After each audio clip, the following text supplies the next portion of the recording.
আজি আমাৰ বিজনী জিলা হিচাপে এটা আমাৰ বিপিএফ দলৰ কৰ্মীসকলক লৈ পেলাই এটা আমাৰ ৱৰ্কশ্বপ হৈছে। ইয়াত আমি আলোচনা কৰিছোঁ যে আমি বিপিএফ দলটো বিজনী জিলাত কেনেকৈ আমি ষ্ট্ৰং কৰিব পাৰিম, তাৰ বিষয়ে লৈ আমি আলোচনা কৰিছোঁ। আৰু আমি যোৱা 17 তাৰিখ আৰু 18 তাৰিখ নৱেম্বৰত BTC এছেম্বলিত আমি অপজিশ্যন হিচাপে কি প্ৰশ্ন কৰিছিলে আৰু ইয়াৰ উত্তৰ কি পাইছে, আমি এইবিলাক গোটেই কথাটো আমি আমাৰ দলৰ কৰ্মীসকলক আমি জনাইছোঁ। ইয়াত বিজনী অঞ্চলত বিপিএফ দলৰ স্থিতিটো খুব মজবুত। ইয়াত আমাৰ বিপিএফ দলটো যে দুৰ্বল হৈছে সেইটো মিছা কথা। বিপিএফ দল ঠিকেই আছে আৰু আমি এতিয়া আৰু গাঁৱে গাঁৱে আমি সোমাম।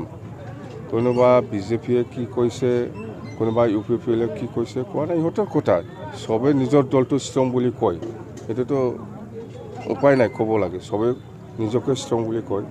তো প্ৰেক্টিকেলি যেতিয়া সময় আহিব তেতিয়া দেখিব যে এইবাৰ BPF হিচাপে নেক্সট যিটো MP ইলেকশ্যন, ইয়াৰ কাৰণে আমি ৰণনীতি ষ্ট্ৰেটেজিটো আমি বনাই আছোঁ।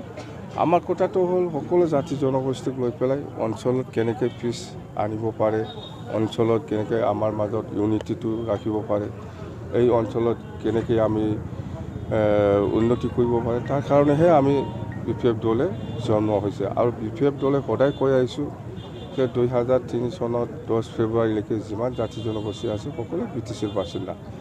ইয়াত BTCত কোনোবা জংঘলত থকা বা কোনোবা খাছলেণ্ডত থকা বা কোনোবা একচনীয়া মাটিত থকাসকলক উচ্ছেদ কৰাৰ কোনো পলিচি নাই BPFৰ। এই চুক্তিৰ মতে, চুক্তিৰ স্পিৰিট মতে চবকে মাটিৰ পাট্টাহে দিব লাগে। এইটো স্পিৰিটত আমি কাম কৰি আহিছোঁ, মাটিৰ পাট্টাও দি আহিছোঁ আৰু দিব।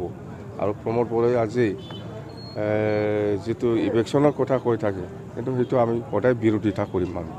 আমি সেইটো কেতিয়াও ছাপৰ্ট নকৰিম।